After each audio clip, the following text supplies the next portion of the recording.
রোহিত শর্মা আর গৌতম গম্ভীর, একজন টেস্ট আর ওডিআই টিমের ক্যাপ্টেন আর দ্বিতীয়জন হলেন ভারতের বর্তমান হেড কোচ। এই দুজনের ভাগ্যকেই এই 2025 চ্যাম্পিয়ন্স ট্রফির উপরেই আর কি পুরোপুরি নির্ভর করছে। এই চ্যাম্পিয়ন্স ট্রফিতে টিম ইন্ডিয়া ঠিক কেমন পারফর্ম করে তার উপরই আর কি নির্ভর করছে এই দুই আর কি মানে কোচ আর ক্যাপ্টেনের ভাগ্য। মানে এই 2025 চ্যাম্পিয়ন্স ট্রফি পর্যন্তই নাকি গৌতম গম্ভীরের সাথে বিসিসিআই ওই মৌখিক চুক্তি হয়েছিল। মানে তারা ওই জায়গায় এরকমই শর্ত দিয়েছিল যে চ্যাম্পিয়ন্স ট্রফিতে টিম ইন্ডিয়া যদি জিততে পারে বা ওই জায়গায় চ্যাম্পিয়ন হতে পারে তাহলেই ওই 2027 ওয়ানডে বিশ্বকাপ পর্যন্ত গম্ভীরের সাথে চুক্তিটা আর কি বাড়ানো হবে। তো ডেফিনেটলি এটা তো এক প্রকার বলতে গেলে ওপেন চ্যালেঞ্জই ছিল গৌতম গম্ভীরের জন্য। তো মানে গৌতম গম্ভীরের কাছে চ্যালেঞ্জই এখন যে যেভাবেই হোক টিম ইন্ডিয়াকে এই চ্যাম্পিয়ন্স ট্রফিতে চ্যাম্পিয়ন করানো, তবেই ওই তার কন্ট্রাক্টটা এক্সটেন্ড হবে 2027 ওয়ানডে বিশ্বকাপ পর্যন্ত। তো ওই জায়গায় মানে গম্ভীরের জন্য ব্যাপারটা বা মেসেজটা খুবই ক্লিয়ার বলাই চলে। আর অপরদিকে রোহিত শর্মার ভাগ্যও কিন্তু এই চ্যাম্পিয়ন্স ট্রফি নির্ধারণ করে দিতে পারে। এই বর্তমান ওডিআই টিমের ক্যাপ্টেন কিন্তু এখনও রোহিত শর্মা, শুধু ওডিআই না টেস্ট টিমেরও অফিসিয়ালি ক্যাপ্টেন এই রোহিত শর্মাই। তো ওডিআই ফরম্যাটে রোহিত শর্মা ঠিক আর কতদিন খেলা চালিয়ে যাবে এই নিয়ে কিন্তু কয়েকদিন আগে মানে এই চ্যাম্পিয়ন্স ট্রফি শুরুর আগে ওই বিসিসিআই তরফ থেকে রোহিত শর্মাকে কিন্তু তলব করা হয়েছিল। মানে তার ওই জায়গায় ভবিষ্যৎ পরিকল্পনা ঠিক কি সেটা জানতে চাওয়া হয়েছিল। কারণ এরপর ওডিআই ক্রিকেটে ভারতের বড় টুর্নামেন্ট বলতে ওই মানে 2027 ওয়ানডে বিশ্বকাপ। তো তখন আর কি রোহিত শর্মার বয়স হয়ে যাবে 39 বা 40। ওই টুর্নামেন্টটা যদি বছরের শুরুর দিকে মানে ফেব্রুয়ারি মার্চে হয় তখন রোহিত শর্মার বয়স থাকবে 39।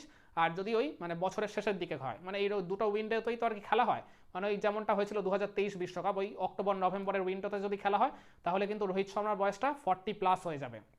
তো সেই টুর্নামেন্টের তো তো রোহিত শর্মার বয়সটা কিন্তু ডেফিনেটলি একটা কনসার্নের জায়গা। কারণ আগামী 2 বছর পর রোহিত শর্মার ঠিক আর কি ব্যাট হাতে কেমন পারফর্ম করবেন বা ওই জায়গায় মানে তার হাতে দলকে ওই বা বা দলের নেতৃত্বভার ওই জায়গায় তিনি ঠিকমতো পালন বা তিনি দলকে ওই জায়গায় ঠিকমতো পরিচালনা করতে পারবেন কিনা ওই ক্যাপ্টেন্সির ব্যাটন নিয়ে।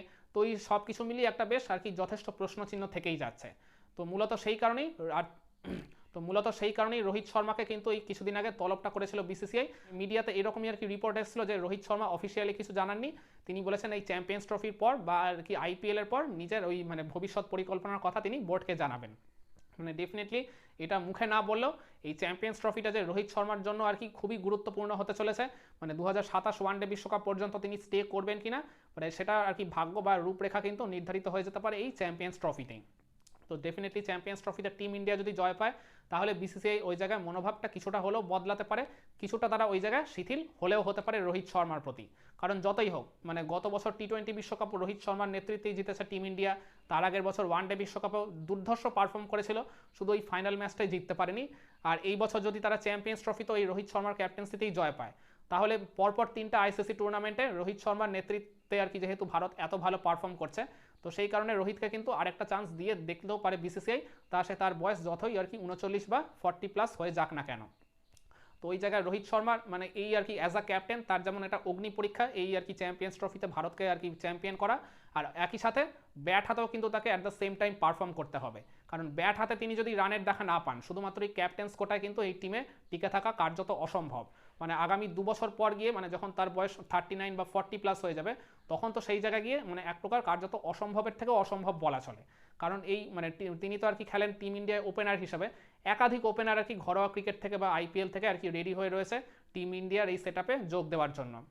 তো রোহিত শর্মার উপর যথেষ্ট একটা চাপ পড়বেই।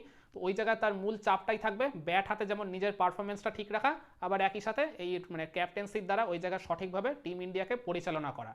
তো তার জন্য এই চ্যাম্পিয়ন্স ট্রফিতে আর কি টিম ইন্ডিয়ার জয় পাওয়া বা এই টুর্নামেন্টে টিম ইন্ডিয়াকে চ্যাম্পিয়ন করাটা ডেফিনেটলি রোহিত শর্মা বা ভারতের বর্তমান হেড কোচ গৌতম গম্ভীরের প্রধান লক্ষ্য বা আপাতত আর কি মূল লক্ষ্য হতে চলেছে।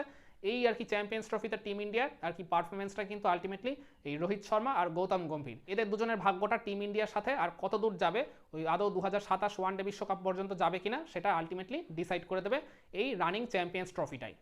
তো আপনারাও কি আমার মতোই মনে করেন এই চ্যাম্পিয়ন্স ট্রফিতে ভারতের পারফরমেন্স বা ভারতের ফলাফলটাই আলটিমেটলি ডিসাইড করে দেবে টিম ইন্ডিয়াতে রোহিত শর্মা আর গৌতম গম্ভীরের ভাগ্যটা ঠিক কোন দিকে যেতে চলেছে?